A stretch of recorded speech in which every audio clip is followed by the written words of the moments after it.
দেহ, মন, দুনিয়া, পরকাল সব কিছু আল্লাহমুখী থাকে, সব কিছু কোরআন সুন্নাহ অনুযায়ী চলে। সেই নবীর প্রতি সালাত ও সালাম বর্ষিত হোক, সাল্লাল্লাহু আলাইহি ওয়াসাল্লাম। আজকের সংক্ষিপ্ত সময়ে গুরুত্বপূর্ণ আলোচনার বিষয় হচ্ছে তিব্বে নববী বা রাসূলুল্লাহ সাল্লাল্লাহু আলাইহি ওয়াসাল্লামের দেওয়া চিকিৎসা পদ্ধতি। আমরা কোরআন সুন্নাহ ঘেটে যতটুকু বুঝতে পারি যে আল্লাহ সুবহানাহু ওয়া তাআলা কোরআন এবং হাদিস শুধুমাত্র সৎ পথে চলা আর ভুল পথ থেকে বেঁচে থাকা, পথভ্রষ্টতা থেকে বেঁচে থাকার জন্যই দিয়েছেন, এতটুকুই নয়।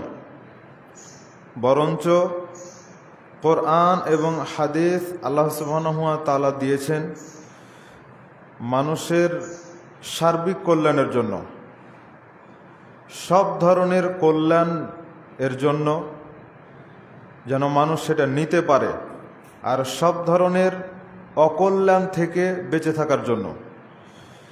তার মধ্যে একটা অংশ হচ্ছে চিকিৎসা, যেটা আমরা অসুস্থ হলে চিকিৎসা নেই। আর এই চিকিৎসা যেমনটা রাসূলুল্লাহ সাল্লাল্লাহু আলাইহি ওয়াসাল্লাম দিয়েছেন, এই চিকিৎসার মাধ্যমে যেমনভাবে মানুষের রোগ দূর হয়, ঠিক তেমনইভাবে অন্তরের রোগ দূর হয়। এর সাথে সাথে সমাজ, রাষ্ট্র এগুলোকে সুশৃঙ্খলভাবে গড়ে তোলার জন্য, সুশৃঙ্খলভাবে জাতির সামনে উপহার দেওয়ার জন্য এর ব্যাপক গুরুত্ব কোরআন সুন্নায় উল্লেখিত হয়েছে। আব্দুল্লাহ ইবনে আব্বাস রাদিয়াল্লাহু তাআলা আনহু বলছেন, রাসূল সাল্লাল্লাহু আলাইহি ওয়াসাল্লাম বলেছেন, নি'মাতানি মাগবুনুন ফিহিমা কাসীরুম মিনান নাস, যে দুইটা নিয়ামত সম্পর্কে মানুষ গাফেল। দুইটা বড় বড় নিয়ামত রয়েছে যেগুলো সম্পর্কে মানুষ গাফেল, মানুষ অলস, মানুষ এগুলো নিয়ে কখনো ভাবে না, চিন্তা করে না। দুটা নিয়ামত আছে, এগুলো দুনিয়াবি নিয়ামত।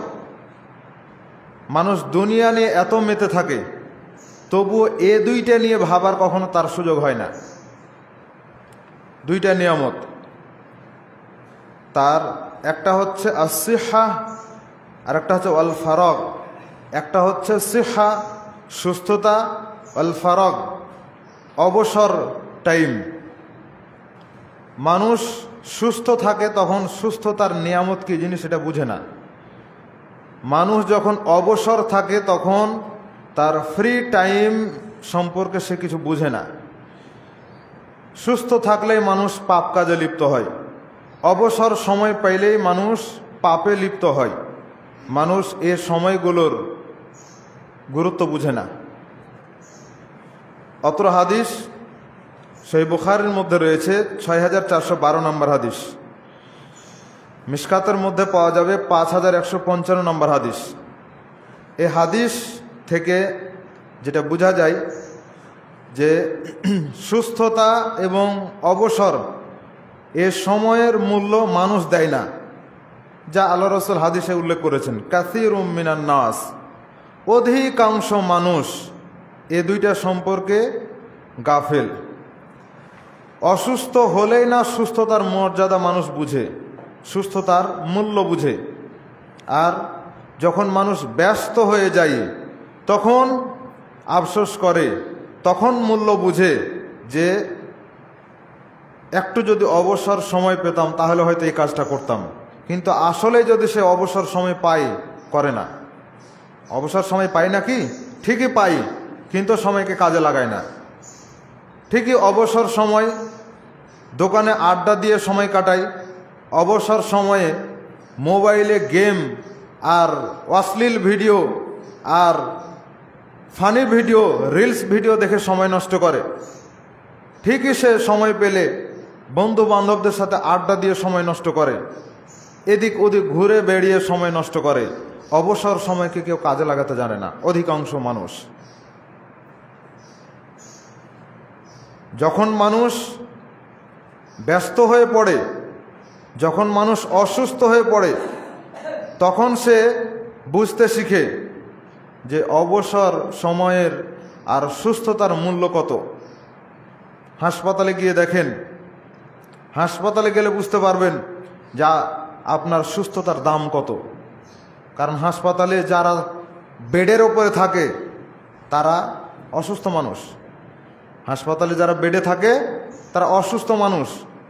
ওখানে গেলে বুঝতে পারবেন যে আমি গোটা দুনিয়া লাফিয়ে বেড়াই, অথচ এই মানুষটাও কিন্তু আমার চাইতে শক্তিশালী, আজকে সে হাসপাতালের বেডে। তার মানে সে যদি সুস্থতার সময় পেত বা যতটুকু সময় পেয়েছে এটুকু সে ঠিক দৌড়িয়ে বেরিয়েছে, আজকে সে পাচ্ছে না। বিভিন্ন অফিস আদালত, কলকারখানা, এ সমস্ত জায়গাতে গিয়ে দেখেন মানুষ ব্যস্ত। শহরে ঢুকে দেখেন অধিকাংশ ক্ষেত্রে কেউ কাউকে চিনে না, যে যার মতো ব্যস্ত সময় পার করছে। অবসর সময় পেলেই মানুষ সময়কে কাজে লাগায় না, সময় নষ্ট করে। অবসর সময় পেলেই তার মনে হয় সারাদিন আজকে মোবাইল টিপা হয়নি, একটু মোবাইলটা টিপি।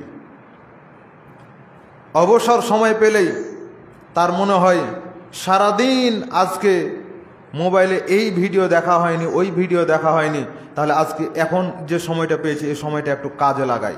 মানে কাজে লাগাই ভুল পথে, কাজে লাগাই মোবাইলকে সময় দিয়ে।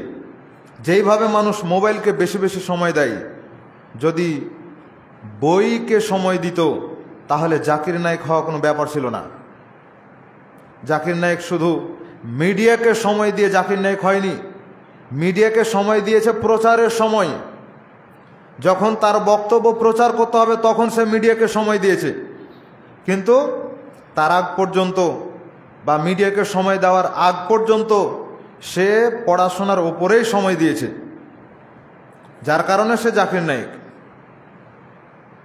যখন জ্ঞান অর্জন করার সময় তখন ওটাই করতে হবে, যখন মিডিয়াকে সময় দেওয়ার সময় তখন ওটা করতে হবে, যখন যেটা কাজে লাগবে, উপযুক্ত কাজে লাগবে, তখন সেটাকে সেইভাবে কাজে লাগাতে হবে। অবসর সময়ের মূল্য কত এটা মানুষ ব্যস্ত হয়ে গেলে বুঝে, অবসর সময়ে বুঝে না।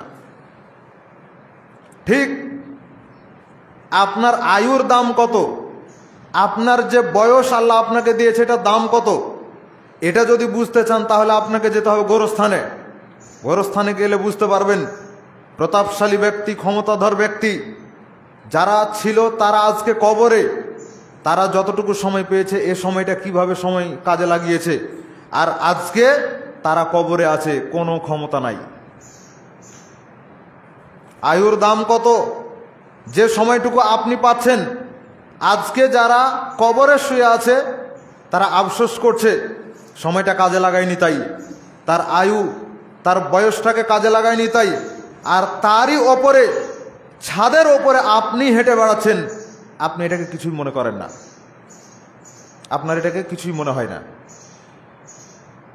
এই হচ্ছে আমাদের কাছে অবসর সময়ের মূল্য, এই হচ্ছে আমাদের কাছে ব্যস্ততার সময়। প্রিয় উপস্থিতি, সুস্থতা এবং অসুস্থতার ক্ষেত্রে ইসলামের মৌলিক দৃষ্টিভঙ্গি হচ্ছে যে আল্লাহ সুবহানাহু ওয়া তাআলার পক্ষ থেকেই সুস্থতা আসে এবং অসুস্থতা আসে। আল্লাহর অনুমতিতেই, আল্লাহর ইশারাতেই অসুস্থতা আসে, আবার সুস্থতাও আসে। আমরা একটা কথা খুব কমন বলে থাকি, আল্লাহর হুকুম ছাড়া গাছের পাতাও নড়ে না। কথাটা এইভাবে নয়, কোরআনুল কারিমের মধ্যে এসেছে আল্লাহ সুবহানাহু ওয়া তাআলার অনুমতি ছাড়া গাছের পাতাও নড়ে না, এটা বক্তব্য আছে কোরআনে। তো অনুমতি এবং আদেশ দুইটাকে এক সমান করা যাবে না। কেন? আপনি যে আমভাবে বলে দিলেন আল্লাহর আদেশ ছাড়া গাছের পাতাও নড়ে না। তো এটা দ্বারা কি উদ্দেশ্য? এটা দ্বারা হালাল হারাম পাপ নেকি সবই উদ্দেশ্য আল্লাহর হুকুমেই হয়। আসলে কি তাই? আল্লাহর হুকুমে পাপ কাজ করে মানুষ? না নিজের প্রবৃত্তির অনুসরণ করে করে, না নিজের হাওয়ার অনুসরণ করে করে, না শয়তানের প্ররোচনায় পড়ে করে? আল্লাহর হুকুমে পাপ কাজ হয় না। আল্লাহর হুকুমে পাপ কাজ হয় না, নেকির কাজ হতে পারে। তবুও সেটা মানুষ এবং জিনদের ক্ষেত্রে যেহেতু অপশন দেওয়া আছে, যেহেতু স্বাধীনতা দেওয়া আছে, সুতরাং মানুষ পাপ এবং নেকির কাজ করে নিজের ইচ্ছা অনুযায়ী, নিজের প্রবৃত্তির অনুসরণ করে। তাহলে পাপ এবং নেকির কাজ এটা হয় এটা হয় আল্লাহ সুবহানাহু ওয়া তাআলার ইচ্ছাই, কিন্তু আল্লাহর হুকুমে নয়।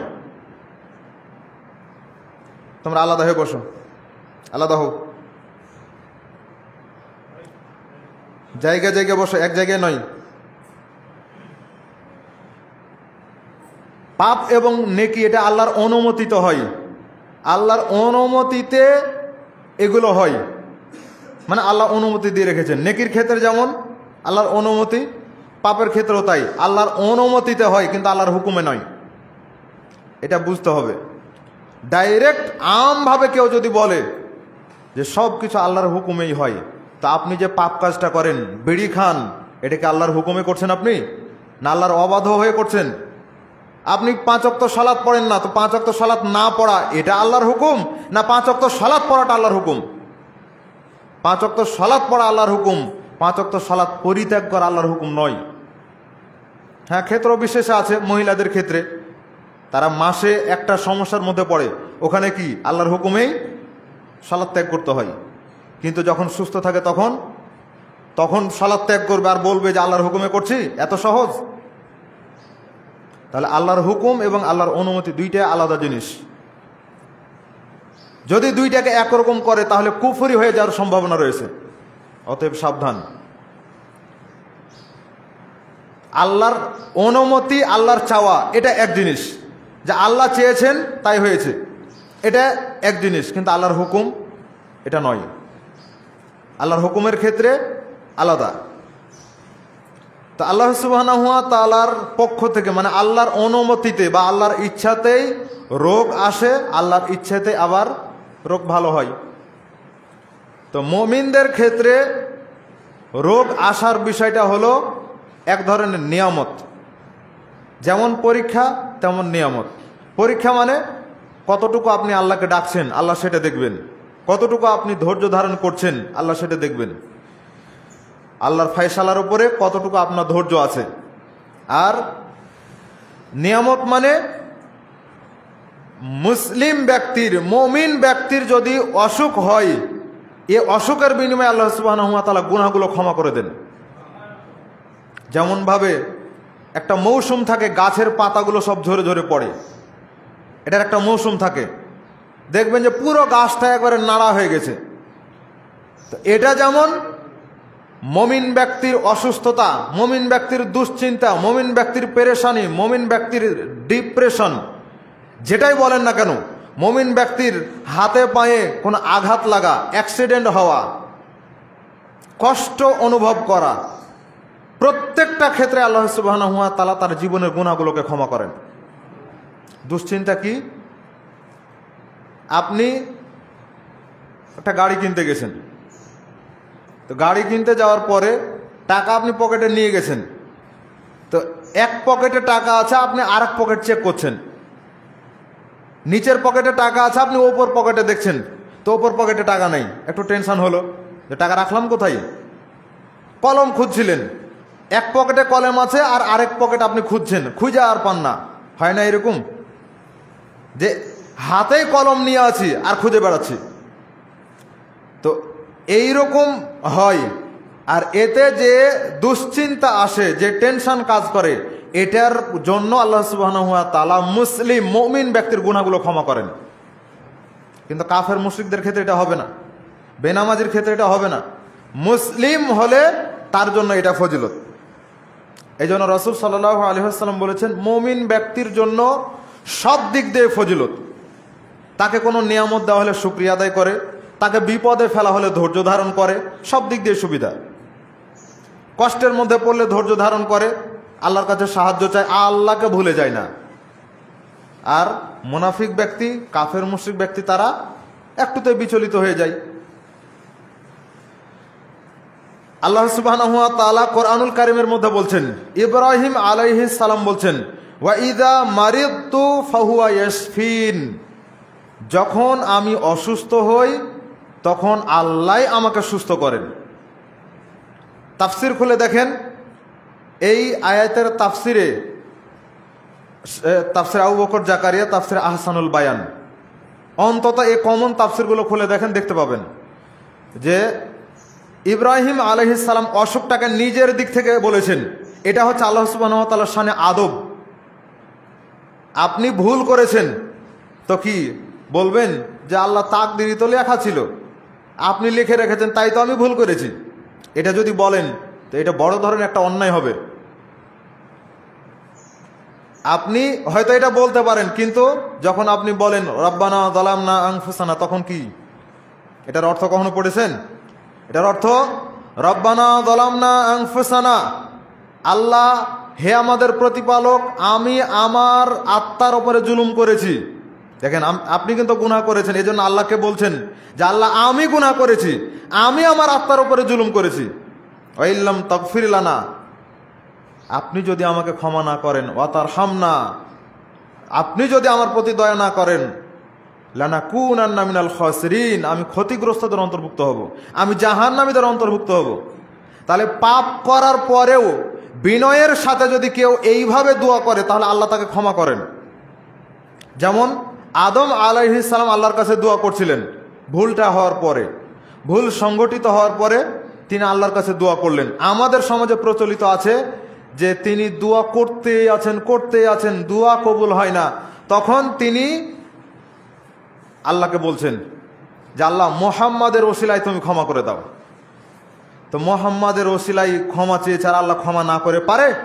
আল্লাহ ক্ষমা করে দিলেন। আল্লাহ বলছেন যে কি ব্যাপার, আমি তো মুহাম্মদকে সৃষ্টি করিনি, কেবল না তোমাকে সৃষ্টি করলাম মানুষ, সে মুহাম্মদ কখন আসবে? তো কেবল তোমাকে সৃষ্টি করলাম, তুমি মুহাম্মাদের নাম জানলে কিভাবে? তখন আদম আলাইহিস সালাম বলছেন, আপনার আরশের হেডলাইন লেখা আছে লা ইলাহা ইল্লাল্লাহু মুহাম্মাদুর রাসূলুল্লাহ, ওই যে ওখানে দেখে নিয়েছি মুহাম্মদ। তো মুহাম্মদ আল্লাহর কাছে সবচাইতে প্রিয় ব্যক্তি, না হলে কি আর আল্লাহ এভাবে তার নামের সাথে একটা নাম জুড়ে দেয়? এই জন্য আমি মুহাম্মাদের নামের ওসিলা দিয়ে দোয়া করলাম। তখন আল্লাহ নাকি বলছেন যে তুমি ঠিকই ভেবেছো, তোমার চিন্তা ভাবনা ঠিকই আছে, মুহাম্মদ আমার কাছে সবচাইতে প্রিয়, যাও তুমি যখন মুহাম্মাদের ওসিলায় দোয়া করেছো, আমার কাছে চেয়েছো, আমি ক্ষমা করে দিলাম। হাদিস জাল, একটানা না বলে আপনারা সুবহানাল্লাহ বলতেন। হাদিস হলো জাল, হাদিসের নামে জালিয়াতি, এর মধ্যে এটা আপনি পাবেন। সৃষ্টির রহস্য আদম আলাইহিস সালাম সম্পর্কে আলোচনা করতে গিয়ে এটা নিয়ে আসছেন ডক্টর খন্দকার আব্দুল্লাহ জাহাঙ্গীর রহিমাহুল্লাহ। হাদিসের নামে জালিয়াতি, খুব বেশি দাম না, বইটা কিনে পড়েন। যদি সামনে কখনো কুইজ ব্যবস্থা করতে পারে, ইনশাআল্লাহ এই বইটা থাকবে, যারা দায়িত্বে থাকবেন একটু স্মরণ করিয়ে দিবেন। তো আদম আলাইহিস সালাম আল্লাহর কাছে কি দোয়া পড়েছেন? রব্বানা যালামনা আনফুসানা, কোরআনের আয়াত, সূরা আরাফের 23 নম্বর আয়াত। রব্বানা যালামনা আনফুসানা ওয়া ইল্লাম তাগফির লানা ওয়া তারহামনা লানাকুনান্না মিনাল খাসিরিন। তিনি আল্লাহকে বলছেন যে আল্লাহ আমি আমার আত্মার উপরে জুলুম করেছি। তো ইব্রাহিম আলাইহিস সালাম আল্লাহকে বলছেন ওয়া ইযা মারিদতু ফাহুয়া ইয়াশফিন, আমার যখন অসুখ হয়, আমি যখন অসুস্থ থাকি, তখন তিনিই আমাকে সুস্থতা দান করেন। তার মানে অসুখটা তিনি নিজের পক্ষ থেকে বলছেন। অসুখ কি আল্লাহ সুবহানাহু ওয়া তাআলার পক্ষ থেকে হয়, আল্লাহর অনুমতিতে হয়, আল্লাহর ইচ্ছাতে হয়, ঠিক আছে, কিন্তু নিজের দোষে হয় না। নিজের খাওয়ার গন্ডগোল, চলাফেরার গন্ডগোল ইত্যাদি কারণে হয় কি না? তাহলে নিজের দোষে হয়। আল্লাহর সামনে যখন কথা বলতে হবে, তখন আদব রক্ষা করেই আল্লাহর সাথে কথা বলতে হবে।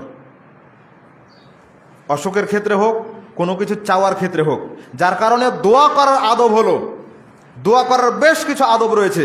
আমার লেখা যে ছোট্ট বইটা আগে থেকে ছিল, প্রথম যেটা বের করা হয়েছিল, ওটার মধ্যে দোয়া কবুলের আদব দেওয়া আছে, সংস্করণ হয়েছে। আর এখনো যদি কেউ চাই তো ওটার লিস্ট আছে আমার কাছে, দোয়া কবুলের আদব, দোয়া করার আদব, নবী রসুলগণ ওভাবেই দোয়া করতেন আদব রক্ষা করে, যেমন ইব্রাহিম আলাইহিসসালাম, যেমন আদম আলাইহিসসালাম, অন্যান্য নবী রসুল সবাই। তো দোয়া কবুলের আদব কি? পারতপক্ষে অজু অবস্থায় দোয়া করা, পারতপক্ষে কেবলামুখী হয়ে দোয়া করা, পারতপক্ষে দুই হাত তুলে দোয়া করা, পারতপক্ষে দোয়া করার সময় আলহামদুলিল্লাহ দিয়ে দোয়া শুরু করা।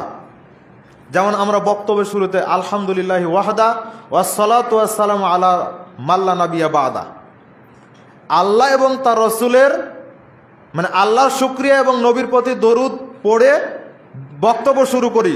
দোয়া কবুলের ক্ষেত্রেও, দোয়া করার ক্ষেত্রেও ঠিক এভাবেই চলবে। আল্লাহর কাছে দোয়া করার ক্ষেত্রে ঠিক এভাবেই আল্লাহর শুকরিয়া আদায় করে আর নবীর প্রতি দরুদ পাঠ করে দোয়া শুরু করতে হবে, এটা আদব। তারপরে প্রথমে নিজের জন্য দোয়া, এরপরে পরিবারের জন্য দোয়া, এরপরে আত্মীয় স্বজনের জন্য দোয়া, এরপরে প্রতিবেশীর জন্য দোয়া, এরপরে সমাজের জন্য দোয়া, এরপরে রাষ্ট্রের জন্য দোয়া, এভাবে ধারাবাহিকভাবে চলতে থাকবে। এটা হলো দোয়ার আদব। আর কেউ যদি দোয়া চাই, যে আপনার কাছে স্পেশালভাবে দোয়া চেয়েছে, তখনও আপনি নিজের থেকে শুরু করতে পারেন। তবে স্পেশাল যেহেতু দোয়া, তার জন্য খাস করে দোয়া, এজন্য তারটাই হবে। এটা হচ্ছে দোয়া কবুলের একটা আদব। তো আল্লাহর কাছে প্রার্থনা করার আদব হচ্ছে এটা, যেটা ইব্রাহিম আলাইহিস সালাম আল্লাহর কাছে বলছেন যে ওয়াইদা মারিদতু ফাহুয়া ইয়াশফিন, যে আমি যখন অসুস্থ হই তখন তিনি আমাকে সুস্থতা দান করেন। যখন তিনি মূর্তি ভাঙার নিয়তে ছিলেন তখনও তিনি বলছেন ইন্নী মারিদতু, আমি অসুস্থ আছি। সবাই মেলায় নিয়ে যেতে চাইলো, তখন তিনি বলছেন ইন্নী মারিদতু, আমি অসুস্থ। তো নিজের দিকে নিসবত করা, অসুস্থতার বিষয়টা নিজের দিকে নিসবত করা, আর সুস্থতা দান করার বিষয়টাকে আল্লাহ সুবহানাহু ওয়া তাআলার দিকে নিসবত করা, এটা হচ্ছে একটা আদব। আল্লাহর শানে প্রার্থনা করার একটা আদব এটা। তো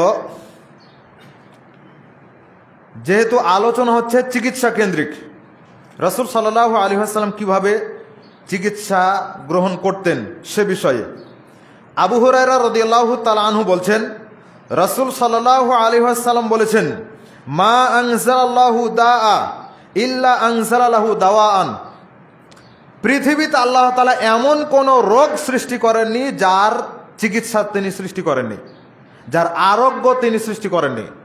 অর্থাৎ যেই অসুখ তিনি সৃষ্টি করেছেন, যেই অসুখ তিনি পৃথিবীতে নাজিল করেছেন, সেই অসুখের চিকিৎসাও তিনি নাজিল করেছেন। করোনার সঠিক চিকিৎসা আছে, অন্যান্য চিকিৎসার ক্ষেত্রে সঠিক চিকিৎসা আছে। আমরা যে মাঝে মধ্যে বলি বা ডাক্তাররা যে মাঝে মধ্যে বলে এই রোগের কোনো চিকিৎসাই নাই, বলে না, যে ওষুধ খেতে থাকেন, কন্ট্রোলে থাকবে, কোনো এর স্থায়ী কোনো চিকিৎসা নাই।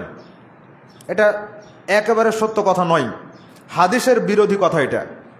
আল্লাহ সুবহানাহু ওয়া তাআলার পক্ষ থেকে আল্লাহ রাসূল এটা বলছেন যে আল্লাহ যেই অসুখ পৃথিবীতে নাজিল করেছেন তার শেফা, তার ঔষধ, তার চিকিৎসাও তিনি পৃথিবীতে দিয়েছেন। তো ডাক্তাররা যে বলছে যে এটার কোনো চিকিৎসা নাই, তো ডাক্তার বের করতে পারেনি, এটা ডাক্তারের ব্যর্থতা। ডাক্তার বের করতে পারেনি, এটা ডাক্তারের ব্যর্থতা, কিন্তু আল্লাহ সুবহানাহু ওয়া তাআলা অবশ্যই এটার চিকিৎসা পৃথিবীতে দিয়েছেন। বের করেন, যারা ডাক্তারি করছেন বের করেন। বের করতে না পারলে বলতে পারবেন না যে এটার কোনো চিকিৎসা নাই। আল্লাহ সুবহানাহু ওয়া তাআলার উপরে হাত খেলানোর সুযোগ কারো নাই। কোনো প্রকার ঔষধ ছাড়াও তো আল্লাহ সুস্থতা দিতে পারেন, আল্লাহর ক্ষমতা না, আল্লাহ দিতে পারেন। এবং এর পূর্বের সালফে সালেহিনদের সময়ের এইরকম বেশ কিছু ঘটনা আছে, বেশ কিছু ঘটনা এরকম রয়েছে যে পা কেটে ফেলতে হবে, না হলে রোগ বাড়তে বাড়তে গোটা শরীরে ছড়িয়ে পড়বে।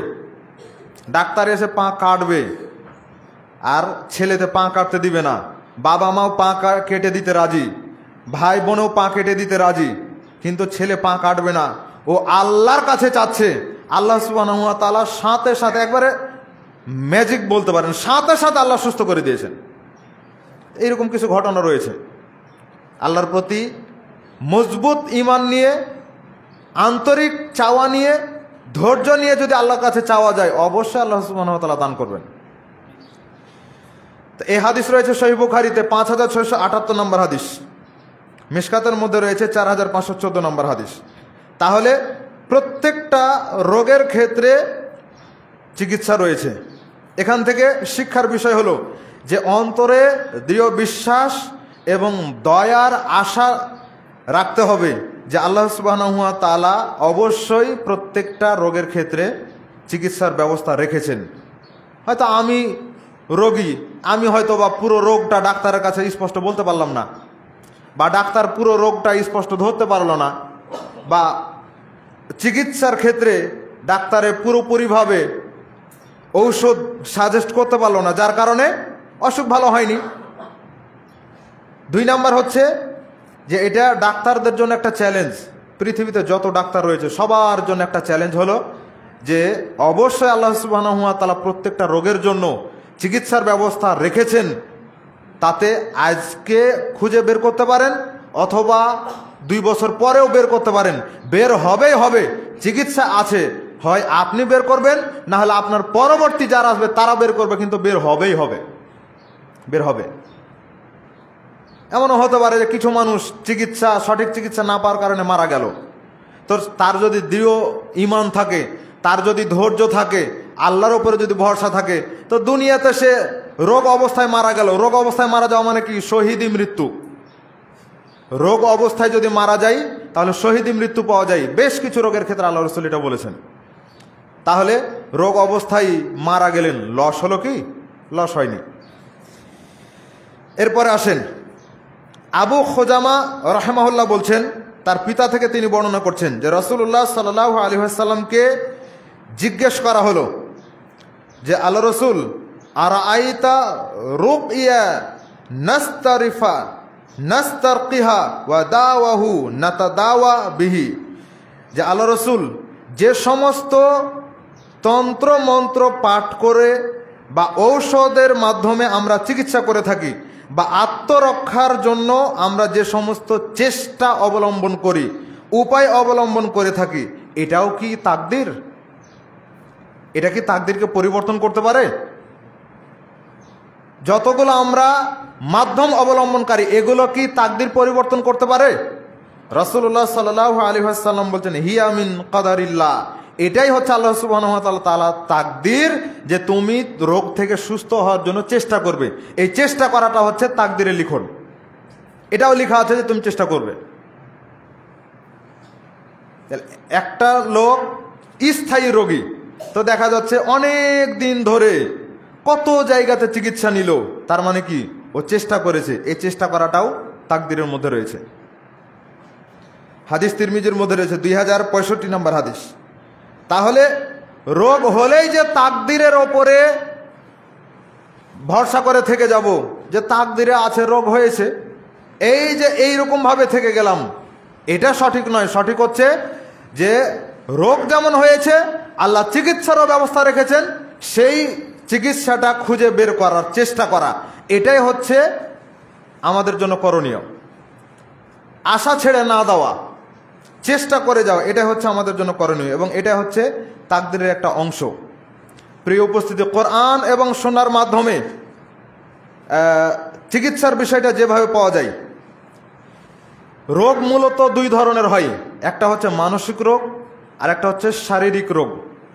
মানসিক রোগের মধ্যে রয়েছে বদনজর, জাদু টোনা, শয়তানের আসর, জিনের আসর, শয়তানের ওয়াসওয়াসা, খারাপ কাজের আগ্রহ, শয়তানের দাসত্ব করা, পাপ কাজে লিপ্ত হওয়া, এগুলো সবই হচ্ছে মানসিক রোগের অন্তর্ভুক্ত। যেমন সূরা বাকারার শুরুর দিকে আয়াত রয়েছে, মুনাফিকদের সম্পর্কে আল্লাহ সুবহানাহু ওয়া তাআলা উল্লেখ করেছেন। মুনাফিকদের সম্পর্কে উল্লেখ করেছেন, তাদের অন্তরের মধ্যে রোগ রয়েছে। তার মানে মুনাফিকই হচ্ছে একটা রোগ। আবার সূরা আহজাব 33 নম্বর সূরার 32 নম্বর আয়াতের মধ্যে আল্লাহ উল্লেখ করেছেন, নবীর স্ত্রীদেরকে উল্লেখ করে আল্লাহ বলছেন যে ইয়া নিসা আন-নবী লাস্তুন্না কা আহাদিম মিনান নিসা, যে হে নবীর স্ত্রীরা, আপনারা অন্য নারীদের মতো নন, সাধারণ মুমিন নারীদের মতন আপনারা নন, আপনারা হচ্ছেন নবীর স্ত্রী। অতএব আপনাদের কণ্ঠকে নিচু করতে হবে, কণ্ঠকে সংযত করতে হবে। তাহলে যাদের অন্তরে রোগ রয়েছে, যারা অল্পতেই নারী কণ্ঠ শুনলেই পাগল হয়ে যায়, নারীর নুপুরের আওয়াজ, বালার আওয়াজ বা কণ্ঠের আওয়াজ, সুরের আওয়াজ শুনলেই যাদের মন মস্তিষ্ক দুর্বল হয়ে যায়, তাদের থেকে আপনারা বেঁচে যাবেন, তাদের থেকে আপনারা হেফাজতে থাকবেন। তাহলে চিন্তা করে দেখেন, নবীর স্ত্রীদেরকে যদি আল্লাহ সুবহানাহু ওয়া তাআলা এইভাবে বলেন, আপনি কখনো চিন্তা করতে পারেন নবীর স্ত্রীদের ক্ষেত্রে আপনার কোনো নেগেটিভ চিন্তা ভাবনা যদি আসে, তা আপনার ইমানই থাকবে না, ইমানই থাকবে না। আর নবীর স্ত্রীরা কোনো খারাপ কাজ করবে, এটা আপনার কখনো মনে জাগবে? কখনো জাগবে না। একমাত্র মুনাফিকরাই করেছিল যে আয়েশা রাদিয়াল্লাহু তাআলা আনহা সফওয়ান ইবনে মুআত্তালের সাথে জিনা করেছে, একমাত্র মুনাফিকরা এটা প্রচার করেছিল। তো মুনাফিকদের মধ্যে এটা আসবে, যেটা আমরা সূরা বাকারার প্রথম দিকের আয়াত দিয়েও আমরা বললাম যে মুনাফিকদের অন্তরে রোগ রয়েছে, মুনাফিকি রোগ। তাহলে এটা হচ্ছে মানসিক দিক দিয়ে। আর আমাদের প্রচলিত ভাষ্য অনুযায়ী যদি আমরা মানসিক রোগগুলো বুঝতে চাই, তাহলে হতাশা হওয়া, বিষাদগ্রস্ত হওয়া, আত্মহত্যা করতে চাওয়া, জীবন থেকে নিরাশ হয়ে যাওয়া, চিন্তাগ্রস্ত হওয়া, এগুলো সব হচ্ছে মানসিক রোগ। অনেকেই রয়েছে দেনা পানি অনেক বেশি, ঋণ কর্জ অনেক বেশি, চিন্তায় বিভোর, কিভাবে এগুলো পরিশোধ করব, ছেলে মেয়ে বড় হয়ে গেছে, বিয়ে দেবো কেমন করে, ইত্যাদি ইত্যাদি অনেক কিছু।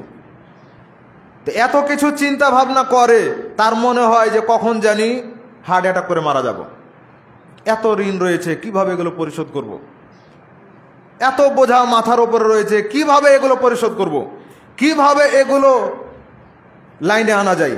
এই যে চিন্তা, এটা হচ্ছে মানসিক রোগের অন্তর্ভুক্ত। তারপরে আরেকটা হচ্ছে শারীরিক রোগ, যেটা আপনি আমি বাস্তবতায় অহরহ দেখতে পাচ্ছি। জ্বর হওয়া, ঠান্ডা লাগা থেকে শুরু করে একবারে ছোট থেকে শুরু করে বড় ধরনের যত রোগ রয়েছে, এগুলো সব শারীরিক রোগ। তো অনেক ক্ষেত্রে শারীরিক এবং মানসিক রোগ একসাথে হয়ে যায় বা একসাথে জমা ধরে থাকে। আর রোগ হলে একসাথে দুটাই হওয়া, এটা অস্বাভাবিক কিছু নয়। সহিহ বুখারীর মধ্যে হাদিস রয়েছে, 52 নম্বর হাদিস, রাসূলুল্লাহ সাল্লাল্লাহু আলাইহি ওয়াসাল্লাম বলছেন, নুমান ইবনে বাশির রাদিয়াল্লাহু তাআলা হাদিস বর্ণনা করেছেন, আলা ওয়া ইন্না ফিল জাসাদি মুদগাহ ইযা সালাহাত সালাহাল জাসাদু কুল্লুহু ওয়া ইযা ফাসাদাত ফাসাদাল জাসাদু কুল্লুহু আলা ওয়া হিয়াল কলব। তিনি বলছেন, সাবধান, গোটা শরীরের মধ্যে একটা টুকরা রয়েছে, এই টুকরাটা যদি সুস্থ থাকে গোটা শরীর সুস্থ থাকে, আর যদি এই টুকরাটা অসুস্থ হয়ে যায় গোটা শরীরটাই অসুস্থ হয়ে যায়। আর সেটা হচ্ছে অন্তর, সেটা হচ্ছে কলব। তাহলে বুঝাই যাচ্ছে, এটাকে যদি আবার উল্টা করে আমরা ধরি, মানে বুঝানোর জন্য, আপনার শরীর অসুস্থ মানে কি? আপনার মন ভালো আছে? শরীর অসুস্থ মানে মনও ভালো হয়ে নাই। তাহলে মানসিক রোগ এবং শারীরিক রোগ দুটাই একসাথে হতে পারে। এখন এক্ষেত্রে চিকিৎসা হবে দুই ধরনের, একটা হচ্ছে আত্মরক্ষামূলক চিকিৎসা, রোগ হলে চিকিৎসা, আত্মরক্ষামূলক চিকিৎসা, আর একটা হচ্ছে অসুস্থ হওয়ার পরের চিকিৎসা। আত্মরক্ষামূলক চিকিৎসা মানে অসুখ হয়নি তার আগে আপনি চিকিৎসা নিচ্ছেন। সেটা কিভাবে হয়? কয়েকভাবে হয়। তার মধ্যে একটা হচ্ছে নিয়মিত দোয়া কালাম পড়ার মাধ্যমে, যেমন সকাল সন্ধ্যার দোয়া আছে, আয়াতুল কুরসি পড়া, সাইদুল ইস্তিগফার পড়া, তারপরে সূরা ইখলাস ফালাক নাস পড়া, আরও বিভিন্ন দোয়া আছে, এই দোয়াগুলো পড়া, এগুলো হচ্ছে আত্মরক্ষামূলক চিকিৎসা এবং এগুলো কোরআন হাদিসে বর্ণিত চিকিৎসা। একটু সামনে গিয়ে বসেন, একটু সামনে গিয়ে বসেন। এটা প্রতিদিনই বলা লাগে, প্রতি জুমাতে, একটু খেয়াল রাখবেন। তো এটা একটা, যে নিয়মিত দোয়াগুলো পড়লে এটা একটা চিকিৎসা হয়। ঠিক সকাল সন্ধ্যার দোয়াগুলো। আবার রয়েছে ঘুমানোর সময়ের দোয়া, ঘুমানোর সময় বেশ কিছু দোয়া রয়েছে। তাহলে সকাল সন্ধ্যার দোয়ার মাধ্যমে, সকালে দোয়া পড়লেন সন্ধ্যা পর্যন্ত, সন্ধ্যায় দোয়া পড়লেন আবার সকাল পর্যন্ত, একটা সেফটি পাওয়া গেল, একটা সুরক্ষা পাওয়া গেল নিজের শরীরের জন্য, মানসিক এবং শারীরিক রোগ থেকে বাঁচার জন্য। আরেকটা হচ্ছে ঘুমানোর সময়ের দোয়া। তাহলে ঘুমের মধ্যে যতক্ষণ ঘুমিয়ে থাকবেন ততক্ষণের জন্য আরেকটা সেফটি হচ্ছে এই দোয়াগুলো পড়া এবং নিয়ম কানুন মেনে ঘুমানো। আর প্রত্যেক সালাতের পরে নির্ধারিত যে মাসনুন দোয়াগুলো রয়েছে এই দোয়াগুলো পড়া। তাহলে এই যে সালাতের বাইরে এগুলো দোয়া, আর সালাতের ভিতরে তো দোয়া আছেই। সালাতের মধ্যে 7 স্থানে আল্লাহ সুবহানাহু ওয়া তাআলার সাথে মোনাজাত করা হয়, আল্লাহর কাছে দোয়া করা হয়। যেমন তাকবীরে তাহরিমার পর থেকে রুকুতে যাওয়ার আগ পর্যন্ত একটা, এখানে কি কি পড়ছেন? সানা পড়ছেন, আউযুবিল্লাহ বিসমিল্লাহ পড়ছেন, আউযুবিল্লাহ দোয়া, বিসমিল্লাহ দোয়া। আউযুবিল্লাহ মানে কি? আউযু বিল্লাহি মিনাশ শাইতানির রাজিম, বিতাড়িত শয়তান থেকে আল্লাহর কাছে আশ্রয় চাচ্ছি, তো এটা দোয়া হলো না? বিসমিল্লাহির রহমানির রহিম, আল্লাহর নামে শুরু করছি, দোয়া। তারপরে সূরা ফাতিহা পড়লেন, এটাও দোয়া। সানা পড়েছিলেন, সেটাও দোয়া। এরপরে যেগুলো কেরাত পড়বেন সেটাও দোয়া। তাহলে এখানে একটা। 2 নম্বর হচ্ছে রুকু। রুকুতে যে দোয়া করা হয় সেটাও হচ্ছে একটা মোনাজাত, একটা দোয়া। রুকু থেকে উঠে 3 নম্বর, রুকু থেকে উঠার পরে সামি আল্লাহু লিমান হামিদা, যা আল্লাহ ওই ব্যক্তির প্রশংসা শুনেন যেই ব্যক্তি তার প্রশংসা করে। তারপরে রব্বানা লাকাল হামদ হামদান কাসীরান তাইয়িবান মুবারাকান ফি, যে ওই প্রতিপালকের প্রশংসা, যেমন তিনি প্রশংসা চান তেমন তার প্রশংসা, অগণিত প্রশংসা, অসংখ্য প্রশংসা। এইভাবে আপনি দোয়া করছেন। তারপরে সিজদাই যেই দোয়া পড়া হয়, সিজদাই দোয়া, এটা হচ্ছে একটা দোয়া। এরপরে 2 সিজদার মাঝের দোয়া, এটা একটা দোয়া। তারপরে বৈঠকে থাকা অবস্থায় দোয়া, মানে বৈঠকে আত্তাহিয়াতু, এটাও দোয়া। দরুদ পড়া, এটাও দোয়া। মাসুরা পড়া, এটাও দোয়া। তারপরে কোরআন সুন্নাহয় বর্ণিত আরও অনেক দোয়া পড়ার সুযোগ রয়েছে, অপশান আছে। কিভাবে? একাই সালাত পড়ছেন, তখন তো পাচ্ছেন, ইমামের পিছনে থেকে সালাত পড়ছেন, ইমাম এখনো পড়ে শেষ করতে পারেনি, আর আপনার আত্তাহিয়াতু, দরুদ, মাসুরা সব পড়া শেষ। তখন কি করবেন? বসে বসে থাকলে কিন্তু শয়তান ওয়াসওয়াসা দিবে।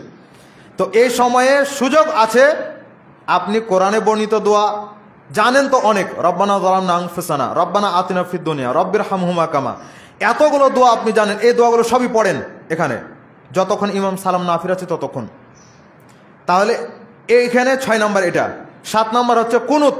কুনুতে বেতের আর কুনুতে নাজেলা, 2 জায়গাতেই যে দোয়া পড়া হয় এটাও হচ্ছে মোনাজাত, এটাও হচ্ছে দোয়া। সালাতের মধ্যে 7টা স্থানে আল্লাহ সুবহানাহু ওয়া তাআলার সাথে মোনাজাত করা হয়। তাহলে দোয়ার মাধ্যমে আত্মরক্ষা হলো। আরেকটা খাদ্য অভ্যাস, খাদ্য অভ্যাসের মাধ্যমে আত্মরক্ষা হয়, যেন অসুস্থতা থেকে বেঁচে থাকতে পারি, এইরকম কিছু হয়। যেমন আবু হুরায়রা রাদিয়াল্লাহু তাআলা আনহু বলছেন, রাসূলুল্লাহ সাল্লাল্লাহু আলাইহি ওয়াসাল্লাম বলেছেন, ইজা স্তাইকাযা আহাদুকুম মিন নাওমিহি ফালা ইয়াকমিস ইয়াদাহু ফিল ইনাই, যে যখন তোমাদের কেউ ঘুম থেকে উঠবে, ঘুম থেকে উঠার পরে সে যেন প্রথমে 2 হাত ভালো করে ধৌত করে, কবজি সহ। আমরা অজুর বিবরণ দিতে গিয়ে এই হাদিসগুলো বলেছি, এই বর্ণনাগুলো দিয়েছি। যখন কেউ ঘুম থেকে উঠবে তখনই সেই ব্যক্তি আগে 2 হাত ভালো করে ধুবে, তারপরে কোনো কাজ। সে এখন খাবে, সে এখন অজু করবে, সে কি গোসল করবে, নাকি আরো অন্যান্য কোনো কাজ করবে, যেটাই করুক না কেন, ঘুম থেকে ওঠার পরে, দিনে হোক আর রাতে হোক, ঘুম থেকে ওঠার পর প্রথম কাজ কি? 2 হাত ধৌত করা। করোনার সময়ে গোটা বাংলাদেশ, শুধু গোটা বাংলাদেশ না, সারা পৃথিবীতে কি একটা সলিউশন দেওয়া হলো? হাত ধুতে হবে, শুধু হাত ধুতে হবে, হাত ধুতে হবে, এটাই বলা হলো। কিন্তু আল্লাহ সুবহানাহু ওয়া তাআলা কি আজকে এটা বলছেন? 1450 বছর আগে মুহাম্মদ সাল্লাল্লাহু আলাইহি ওয়াসাল্লামের কাছে ওহী দেওয়া হয়েছে, হাত ধুতে হবে ঘুম থেকে ওঠার পর। ঘুম থেকে ওঠার পর আগে হাত ধুতে হবে, তারপরে কোনো কাজ। আচ্ছা, পুরো অজুটাই যদি আপনি বৈজ্ঞানিকভাবে যদি বিশ্লেষণ করেন, কোরআন হাদিসে তো আছেই, বৈজ্ঞানিক দিক দিয়ে যদি বিশ্লেষণ করেন, চিকিৎসার দিক দিয়ে যদি আপনি বিশ্লেষণ করেন, তাহলে তো এটা অটোমেটিক চলে আসে যে আপনার হাত ধোয়া থেকে শুরু করে পা ধোয়া পর্যন্ত, বা এই যে সর্বশেষ হচ্ছে দাঁড়িয়ে পানি পান করা, অজুর একটা অংশ। তো এই এত দূর পর্যন্ত যত কাজ আল্লাহ এবং তার রাসূল দিয়েছেন, কোনো একটা কাজ কি বৃথা? কোনো একটা কাজ কি অনর্থকভাবে আল্লাহ দিয়েছেন? না, একটা অনর্থক নয়। প্রত্যেকটার বৈজ্ঞানিক বিশ্লেষণ রয়েছে, প্রত্যেকটার আলাদা আলাদা উপকার রয়েছে। কোরআন হাদিস পড়েন তাহলে বুঝতে পারবেন। ইসলামের দৃষ্টিতে স্বাস্থ্য ও চিকিৎসা বিজ্ঞান, আব্দুল হামিদ ফাইজির একটা বই আছে, ওয়াহিদিয়া লাইব্রেরির বই। এই বইটা সংগ্রহ করে পড়ার জন্য চেষ্টা করবেন। তো রাসূল সাল্লাল্লাহু আলাইহি ওয়াসাল্লাম কেন এটা বলছেন? কেননা যখন ব্যক্তি ঘুমের মধ্যে রয়েছে, পুরুষ হোক আর নারী হোক, তার হাত কোথায় ছিল? লজ্জাস্থানে ছিল, নাকি নাকে ছিল, নাকি কোনো ময়লাতে হাত পড়েছিল, এটা সে জানে না। এই জন্য ঘুম থেকে ওঠার পর আগে হাত ধুতে হবে। এটা হলো কাজ, এটাই হলো কাজ। যার কারণে করোনার সময়েও যে শুধু হাত ধোয়ার বক্তব্য আমরা শুনতে পেতাম, আমরা তো বলেছি শুধু হাত ধোয়া কেন, পুরো অজুই করেন, পুরোটাই সেফটি হয়ে যাবে, পুরোটাই সেফটি। হাত ধুচ্ছেন, মুখ ধুচ্ছেন, পা ধুচ্ছেন, মাথা মাসও করছেন, আর কি লাগে? আর কি লাগে? তো এতগুলো সিস্টেম আল্লাহ সুবহানাহু ওয়া তাআলা দিয়েছেন। তো ওই সময়ে অজুর বক্তব্য দিলেই তো হতো, অজুর কথা বললেই তো হতো। আবার দেখা গেছে যে আল্লাহ সুবহানাহু ওয়া তাআলা এত জায়গাতে অজুর বিষয় উল্লেখ করেছেন। কোরআন পড়ার জন্য অজু করতে হবে, সালাতের জন্য অজু করতে হবে, আবার স্ত্রীর সাথে মেলামেশা করার সময়ও অজু করার বিষয় রয়েছে, গোসলের বিষয় রয়েছে। এত বিষয়ে অজুর বিবরণ কেন আসলো? যে হাত ধোয়া, পা ধোয়া, চেহারা ধোয়া ইত্যাদি অনেক বিষয়। তো এগুলোর মাধ্যমে কি আত্মরক্ষা হয়। তারপরে আরও রয়েছে, যেমন কোন হাদিসে রয়েছে 5টা, কোন হাদিসে রয়েছে 10টা ফিতরাত। আল ফিতরাতু মিনাল আশারা হাদিসে রয়েছে যে ফিতরাত, নবী রসুলদের ফিতরাত হচ্ছে 10টা, আর একটা হাদিসে রয়েছে 5টা। তো যেখানে 10টা রয়েছে সেটা যদি আপনি দেখেন, একটা হচ্ছে গোঁফ ছোট করে রাখা, বৈজ্ঞানিক উপকার আছে, আপনি মানেন আর না মানেন, বিজ্ঞান আজকে বলছে, কিন্তু কোরআন হাদিস 1450 বছর আগে থেকে বলে আসছে গোঁফ ছোট করা। 2 নাম্বার হচ্ছে দাড়ি লম্বা করে ছেড়ে দেওয়া, কোনো কাটিং, কোনো ফিটিং, কোনো সাইজ, কোনো কিছু চলবে না, দাড়ি লম্বা করে ছেড়ে দিতে হবে। সাইজ করার ব্যাপারে তিরমিজিতে একটা হাদিস রয়েছে, হাদিসের সনদ জাল, ওই হাদিসের উপরে আমল চলবে না। জায়েদ বিন আসলাম বলছেন, বিখ্যাত মুহাদ্দিস, প্রসিদ্ধ মুহাদ্দিস জায়েদ বিন আসলাম বলছেন যে যারা জাল হাদিসের উপর আমল করে তারা হচ্ছে শয়তানের খাদেম, মানে শয়তানের দাসত্ব করে তারা, এটা তিনি বলছেন। তারপরে রয়েছে মেশওয়াক করা, মানে দাঁতল করা, যেটা আমরা বুঝি ব্রাশ করা। তারপরে পানি দিয়ে নাক পরিষ্কার করা, নখ কাটা, আঙ্গুলের গিরাগুলো ধৌত করা, হাত বা পায়ের যে আঙ্গুল ধৌত করছেন গিরাগুলো ভালো করে ধৌত করা, বগলের লোম উপড়িয়ে ফেলা, এটা চাঁচা নয়, এটা উপড়িয়ে ফেলতে হবে। যদি সম্ভব না হয় তখন ওটা বিকল্প, আল্লাহ কারোর ওপরে জোর করে কোনো কিছু চাপিয়ে দেন না। তারপরে নাভির নিচের লোম পরিষ্কার করা, এরপরে পেশাব পায়খানা করলে পানি ব্যবহার করা, তারপরে রয়েছে কুলি করা, এ হচ্ছে 10টা। আর যেখানে 5টা উল্লেখ করা হয়েছে সেখানে অতিরিক্ত একটা আছে যেটা এই 10টার মধ্যেও নাই, সেটা হচ্ছে খাতনা করা, ছেলে বাচ্চাদের জন্য খাতনা করা। কোন কোন জায়গাতে মেয়েদেরও খাতনার বিষয় রয়েছে, তবে মেয়েদের খাতনার বিষয় যত হাদিস রয়েছে একটা হাদিসও সহি নয়, সব হাদিস দুর্বল। আমল করছে, হাদিসে পাচ্ছে তাই মনে করে আমল করছে। তো সহি সনদে বর্ণিত এই যে এইগুলো সেফটি। তারপরে খাবারের নিয়ম কানুনের মধ্যেও রয়েছে আরোগ্যের আত্মরক্ষামূলক ব্যবস্থাপনা। যেমন আমরা কমন একটা হাদিস জানি, কি খাবার খেলে 3 ভাগের 1 ভাগ খেতে হয়, 1 ভাগ পানি পান করতে হয়, 1 ভাগ ফাঁকা রাখতে হয় শ্বাস প্রশ্বাসের জন্য। হাদিসের উপর আমল হয় না, পুরো হাদিসটাই তো আপনাদের সামনে পেশ করেনি হুজুর, তাহলে কিভাবে হবে? এর আগে আমরা বলেছি হাদিসটা কি, হাদিসের মধ্যে আসছে রাসূলুল্লাহ সাল্লাল্লাহু আলাইহি ওয়াসাল্লাম উল্লেখ করেছেন মা মালাউ আদামি, যে কোনো ব্যক্তির জন্য এতটুকুই যথেষ্ট, আদম সন্তানের জন্য, যে সে এতটুকু খাবার খাবে যেটুকু খাবার খেলে তার মেরুদণ্ড দাঁড়িয়ে থাকতে পারে। তাহলে কতখানি খাবার হতে পারে? 1 বোল, 1 হাঁড়ি, এইরকম নয়। তার আগের শব্দ কি দেখেন, আমরা যে বেশি বেশি খাই এটার নিন্দা আল্লাহ রাসূল প্রথমেই করেছেন। কি বলছেন? তিনি বলছেন যে কোনো ব্যক্তি তার পেট অপেক্ষা অন্য কোনো পাত্রকে মন্দভাবে পূর্ণ করে না। নিকৃষ্ট পাত্র যদি মানুষ পূর্ণ করে, ভর্তি করে, তাহলে সেটা হচ্ছে পেট। কারণ খাবার খেলেন তো যতক্ষণ জিহ্বাতে লেগেছে ততক্ষণ স্বাদ পেয়েছেন, পেটে গেছে, পেটটা ভরেছে, কিছুক্ষণ পরে ওটা আবার মলে পায়খানায় পরিণত হয়েছে। তো পেটের মধ্যে রয়েছে পায়খানা, তো এটা কি? একটা নোংরা জায়গা, পায়খানা জমা হয়ে আছে। এই জন্য আল্লাহ রসুল এটা বলছেন যে মানুষ তার পেটের চাইতে নোংরা মন্দ কোনো পাত্রকে পূর্ণ করে না। তাহলে আপনি এত খাবার খাচ্ছেন, তা আপনার পেট ভরছে, আপনার মনটা হয়তো শান্তি পেল, জিহ্বাটাতে স্বাদ পেল, কিন্তু পেটের মধ্যে কি জমা হলো? পায়খানা জমা হলো। এটা হচ্ছে মন্দ একটা পাত্র। তো রাসূল সাল্লাল্লাহু আলাইহি ওয়াসাল্লাম বলছেন আদম সন্তানের জন্য এতটুকু খাবারই যথেষ্ট, যেটুকু খাবার খেলে তার মেরুদণ্ড দাঁড়িয়ে থাকতে পারে। তাহলে কম খাবারের কথা বলে দিলাম, এখন খাবার এমনভাবে কমিয়ে দিলেন যে দুর্বলতা আসতেই থাকলো। তো এখন খাবারের পরিবর্তন করতে হবে। খাবার যেই সেই খাবার খেলে কি শুধু শরীর ফুলবে কিন্তু শক্তি আসবে না, দুর্বলতা সারবে না। যদি সে বেশি খেতেই চাই, সর্বোচ্চ বেশি কি?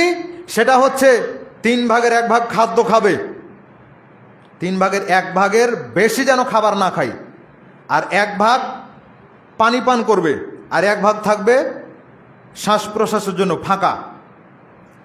তাহলে এটা হচ্ছে সর্বোচ্চ পর্যায়ের। আর সর্বনিম্ন কি? যতটুকু খেলে আপনি চলাফেরা করতে পারেন, এতটুকু আপনার জন্য খাবার। খাবারের ক্ষেত্রে সাবধানতা অবলম্বন করতে হবে।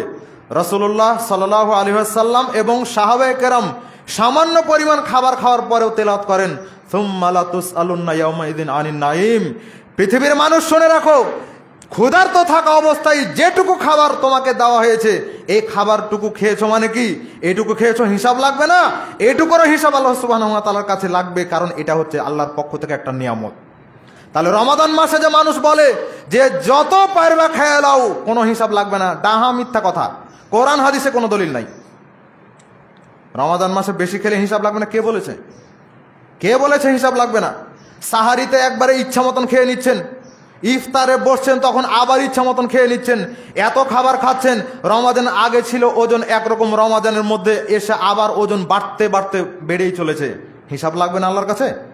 এত সহজ মনে করেন আপনি? খাবারের বিষয়টা এইরকমভাবে দেখতে হবে। খাবার এর কন্ট্রোল যদি থাকে, তাহলে সেক্ষেত্রে আমাদের রোগ ব্যাধি অনেকটাই কমে যাবে। প্রায় 70-80% রোগ থাকবে না যদি খাবারের কন্ট্রোল থাকে। যা সামনে আসছে তাই খেয়ে নিলেন, এটা করা যাবে না। তবে খাবার সামনে রেখে নিজেকে কন্ট্রোল করা, এটা অনেক কঠিন একটা কাজ। যে কন্ট্রোল করতে পেরেছে সেই সুস্থ, আলহামদুলিল্লাহ। এবার আসেন সরাসরি কিছু চিকিৎসা। এতক্ষণ তো আত্মরক্ষামূলক কিছু কথা বলা হলো সংক্ষিপ্তভাবে, এবার সংক্ষিপ্তভাবে কিছু চিকিৎসার কথা বলি। আল্লাহ সুবহানাহু ওয়া তাআলা কোরআনুল কারীমের মধ্যে উল্লেখ করছেন অনুনাজ্জিলু মিনাল কুরআনি মা হুয়া শিফাউ ওয়া রাহমাতুল লিল মুমিনিন। সূরা ইসরা 17 নম্বর সূরা এর 82 নম্বর আয়াত। আল্লাহ বলছেন যে কোরআনে আমি যা কিছু নাজিল করেছি এগুলো মুমিনদের জন্য হচ্ছে চিকিৎসা, মুমিনদের জন্য হচ্ছে আরোগ্য এবং রহমত। এগুলো তো চিকিৎসা কিভাবে নেবেন? এবার আসেন, রাসূলুল্লাহ সাল্লাল্লাহু আলাইহি ওয়াসাল্লাম ঝাড়ফুঁক এবং ডাইরেক্ট চিকিৎসা সরাসরি নিয়েছেন, এইরকম অনেক প্রমাণ রয়েছে। তার মধ্যে একটা হচ্ছে তিনি রাতের বেলা সালাত পড়ছিলেন, সালাত পড়তে পড়তে তিনি যখন সিজদায় যাবেন হাত দিতে গেছেন, আর হাতে এসে এই বিষধর পোকাতে এসে কামড়ে নিয়েছে। তো রাসূল সাল্লাল্লাহু আলাইহি ওয়াসাল্লাম সরলেন, সরার পরে তিনি খুব আশ্চর্যজনকভাবে তাচ্ছিল্যের সাথে তিনি বললেন যে এমন পোকা, এমন বিষধর পোকা যে নবীকেও ছাড়ে না।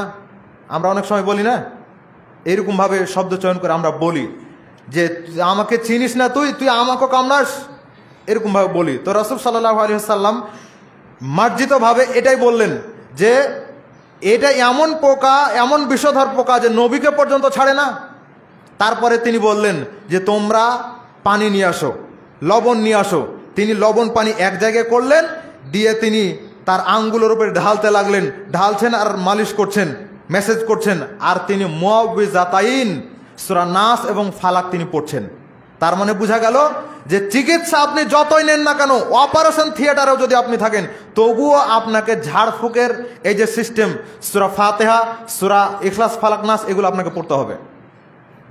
কারণ যত ভালোই যত দামি ঔষধ আপনি খান না কেন, আর যতই লাখ কোটি টাকা খরচ করে আপনি অপারেশন করেন না কেন, সুস্থতা আসবে কার নির্দেশে? আল্লাহ সুবহানাহু ওয়া তাআলার নির্দেশে। তো আল্লাহ সুবহানাহু ওয়া তাআলাকে ডাকতে হবে না? আল্লাহকে ডাকতে হবে। তাই এইরকম কিছু চিকিৎসা, যেমন রাসূল সাল্লাল্লাহু আলাইহি ওয়াসাল্লাম কালো জিরা সম্পর্কে বলেছেন। কালো জিরা সম্পর্কে তিনি বলছেন যে আলাইকুম বিহাদাল হাব্বা, তিনি বলছেন যে কালো জিরাকে তোমরা নিজেদের জন্য বাধ্যতামূলক করে নাও, তোমরা সেটাকে গ্রহণ করো। কেন? কালো জিরার মধ্যে মিনকুল্লি দাইন ইল্লা সাম, প্রত্যেকটা রোগের জন্য শিফা রয়েছে কালো জিরার মধ্যে। প্রয়োগের ক্ষেত্রে আমাদের হয়তো ভিন্নতার কারণে আমরা ফলাফল পাই না, কিন্তু কালো জিরার মধ্যে শিফা রয়েছে, আরোগ্য রয়েছে, ইল্লা সাম, মৃত্যু ব্যতীত। মরার মানে মানুষ মরে যাচ্ছে, তো এটা তো কোনো ঔষধ নাই, এটা যদি ঔষধ থাকতো তাহলে এটা দিয়ে কাজ হয়ে যেত। এটা হলো কালো জিরার ফজিলত। 2 নম্বর হচ্ছে মধু। মধুর ক্ষেত্রে রাসূলুল্লাহ সাল্লাল্লাহু আলাইহি ওয়াসাল্লাম উল্লেখ করেছেন। কোরআনুল কারীমের মধ্যে একটা সূরা আছে মৌমাছি নাম দিয়ে। কি নাম বলেন তো? সূরা নাহল। নাহল মানে হচ্ছে মৌমাছি। তো এটার ব্যাপারে বিস্তর আলোচনা রয়েছে সূরা নাহলের মধ্যে, 16 নম্বর সূরা। এরই একটা আয়াত হচ্ছে 69 নম্বর আয়াত, ইয়াখরুজু মিন বুতুনিহা শারাবুন মুখতালিফুন, যে এই মৌমাছিগুলোর পেট থেকে আল্লাহ সুবহানাহু ওয়া তাআলা বিভিন্ন রঙের মধু বের করেন, পানীয়, বিভিন্ন রঙের পানীয় তিনি বের করেন তার পেট থেকে। মানে বিভিন্ন রকমের এই ফুলের যে মধু তারা পান করে, ওখান থেকে এগুলো আসে। তা রাসূল আল্লাহ সুবহানাহু ওয়া তাআলা বলছেন ফিহি শিফাউল লিন্নাস, ফিহি শিফাউল লিন্নাস, যে এই পানীয়টা হচ্ছে মানব জাতির জন্য শিফা। শুধু মুসলিমের জন্য নয়, শুধু মুমিনের জন্য নয়, পুরো মানব জাতির জন্য শিফা। একজন ব্যক্তি এসে বলছেন, আল্লাহ রসুল আমার ভাইয়ের পেট খারাপ হয়েছে, ডায়রিয়া হয়ে গেছে, তো পরামর্শ দেন কি করব। তখন রাসূল সাল্লাল্লাহু আলাইহি ওয়াসাল্লাম বললেন তাকে মধুপান করাও। আর একবার এসে বলছেন যে আল্লাহ রসুল কাজ হয়নি, আবার বললেন মধুপান করাও। আবার এসে বলছেন যে আল্লাহ রসুল কাজ হয়নি। তো এইভাবে 3বার 4বারের বেলায় রাসূল সাল্লাল্লাহু আলাইহি ওয়াসাল্লাম বলছেন সাদাকাল্লাহ, আল্লাহ সত্য বলেছেন, ওয়া কাযাবা বাতনুন আখিকা, আর তোমার ভাইয়ের পেট মিথ্যা কথা বলছে। আল্লাহ সত্য বলেছেন যে ফিহি শিফাউল লিন্নাস, মানুষের জন্য মধুটা হচ্ছে শিফা, আরোগ্য, আর তোমার ভাইয়ের এখনো সুস্থ হয়নি, মানে তোমার ভাইয়ের পেট মিথ্যা কথা বলছে, যাও আবার মধুপান করাও। 4বারের বেলায় মধুপান করালো, পেট সুস্থ, আলহামদুলিল্লাহ। মধুপানের মাধ্যমে পেট একবারে ক্লিয়ার, সুস্থ হয়ে গেল। 3 নম্বর হচ্ছে হিজামা। হিজামা অর্থ হচ্ছে চোষা, টান দেওয়া, যেটা নেগেটিভ সাকশনের মাধ্যমে দেওয়া হয়। এটার ব্যাপার রাসূল সাল্লাল্লাহু আলাইহি ওয়াসাল্লাম বলছেন ইন্না আমসালা মা দাওয়াইতুম বিহিল হিজামা, যে তোমরা যত ধরনের চিকিৎসা গ্রহণ করো, হোক সেটা আয়ুর্বেদিক, হোক সেটা অ্যালোপ্যাথিক, হোক সেটা হোমিওপ্যাথিক, তারপরে যে কোনো চিকিৎসা হোক না কেন, যত চিকিৎসা মানুষ গ্রহণ করে পৃথিবীতে, তার মধ্যে সর্বশ্রেষ্ঠ চিকিৎসা হচ্ছে হিজামা, যেটা সিঙ্গা লাগা হিসাবে পরিচিত, এখনো চলে।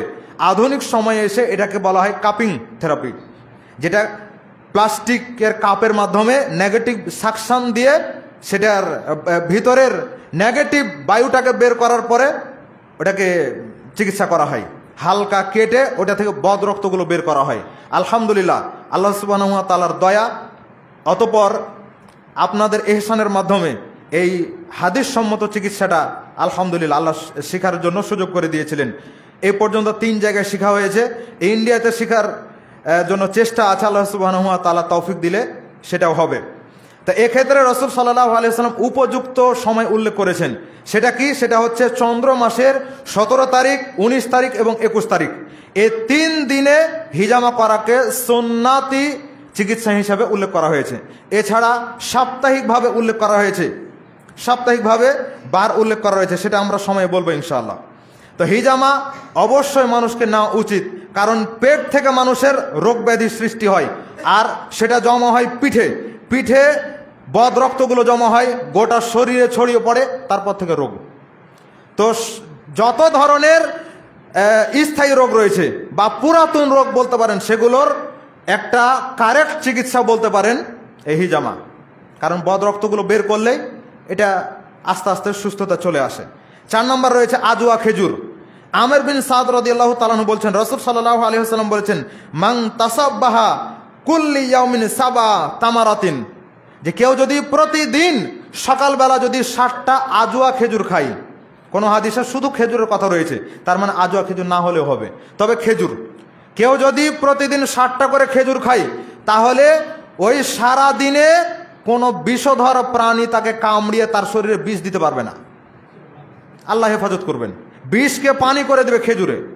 চিন্তা করেন, এটার ব্যাপারে হাদিস রয়েছে সহিহ বুখারীতে 5445 নম্বর হাদিস। এরপরে 5 নম্বর রয়েছে সোনামুখী গাছের পাতা। সোনামুখী গাছের পাতা, যেটার ব্যাপারে রাসূল সাল্লাল্লাহু আলাইহি ওয়াসাল্লাম উল্লেখ করেছেন, লাউ আন্না শাইআন কানা ফিহি শিফাউম মিনাল মাউত, যদি মৃত্যুর কোনো ঔষধ থাকতো, লাকানা ফি সানা, তাহলে সানা সোনামুখী গাছের পাতার এই যে চিকিৎসা, এটা দিয়ে মানুষ চিকিৎসা গ্রহণ করলে মৃত্যু থেকেও বেঁচে যেত। কিন্তু মৃত্যুর যেহেতু কোনো চিকিৎসা নাই, মরা থেকে বেঁচে আসা, এটার যেহেতু কোনো চিকিৎসা নাই, সুতরাং এটা ব্যতীত বাকি অন্যান্য সকল রোগের ক্ষেত্রে এর চিকিৎসা হবে। আরেকটা রয়েছে আগর কাঠ। আগর কাঠ, যেটা চন্দন কাঠ হিসেবে আমরা জানি, যেটা ভারতে হয়। হাদিসে কিন্তু ভারতের শব্দটাই উল্লেখ রয়েছে, হিন্দিয়া শব্দ উল্লেখ রয়েছে সহিহ বুখারীর হাদিসে। সেখানে রাসূল সাল্লাল্লাহু আলাইহি ওয়াসাল্লাম এটার ফজিলত উল্লেখ করতে গিয়ে 60টা রোগের আরোগ্যকারী হিসেবে এটাকে উল্লেখ করেছেন। তার মধ্যে তিনি উল্লেখ করেছেন 2টা রোগ।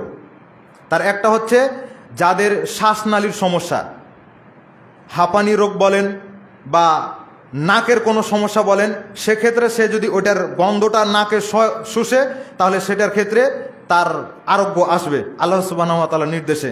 এবং 2 নম্বর হচ্ছে পাঁজরের ব্যথা, পক্ষাঘাত। পাঁজরের ব্যথার ক্ষেত্রে এই ব্যথা দূর করবে এই চন্দন কাঠ। জ্বরের ক্ষেত্রে রাসূল সাল্লাল্লাহু আলাইহি ওয়াসাল্লাম উল্লেখ করেছেন, জ্বরটা হচ্ছে জাহান্নামের তাপ থেকে আসা, সরাসরি জাহান্নামের তাপ থেকে আসা। এই জন্য যার জ্বর হবে, সে যদি ট্যাবলেট ক্যাপসুল এগুলোর চিকিৎসা নেয়ও, সিরাপ যদি গ্রহণ করেও, তবুও তার জন্য হাদিসের চিকিৎসা হচ্ছে জলপট্টি করা। জলপট্টি যেটা করে থাকে মানুষ, এই জলপট্টি করা, এটাও হাদিস দ্বারা প্রমাণিত। এই জন্য জলপট্টি করা বা জ্বর হলেও খুব ক্ষতিকর যদি না হয় গোসল করা, এটা হচ্ছে একটা হাদিসি চিকিৎসা। তারপরে 8 নম্বর, একেবারে শেষ করে দিচ্ছি, 8 নম্বর হচ্ছে তালবিনা গ্রহণ করা। তালবিনা গ্রহণ করা মানসিক রোগের ক্ষেত্রে বেশি প্রভাব ফেলে এই তালবিনা। তালবিনা মানে যেটা জবকে পিষে দুধ দিয়ে রান্না করা হয়, রান্না করার পরে সেটাতে আবার ঠান্ডা পানি দেওয়া হয় বা মধু দেওয়া হয়, দিয়ে সেটাকে মেখে সেটা গ্রহণ করা হয়, এটার নাম হচ্ছে তালবিনা। এ তালবিনা হচ্ছে রুগ্ন ব্যক্তির জন্য অন্তরে প্রশান্তি আনার একটা ঔষধ, এবং যারা খুব শোকের মধ্যে থাকে তাদের জন্য এটা একটা ঔষধ, এ তালবিনা। এই জন্য এটা গ্রহণ করা উচিত। মাথা ব্যথার ক্ষেত্রে রাসূল সাল্লাল্লাহু আলাইহি ওয়াসাল্লাম মেহেদিকে উল্লেখ করেছেন। মেহেদি বেটে যদি মাথায় লাগায় তাহলে মাথা ব্যথা দূর হবে, এটা রাসূল সাল্লাল্লাহু আলাইহি ওয়াসাল্লাম উল্লেখ করেছেন। এছাড়া আরও চিকিৎসা রয়েছে হাদিসে, এ সম্পর্কে তিব্বে নববী কিছু বই পাওয়া যায়, সেগুলো পড়লে আপনারা এই সমস্ত রোগের চিকিৎসাগুলো পেয়ে যাবেন। আল্লাহ সুবহানাহু ওয়া তাআলা আমাদের সবাইকে কবুল করুন, আমিন। বারাকাল্লাহু লানা ওয়া লাকুম ফিল কোরআনিল আযীম।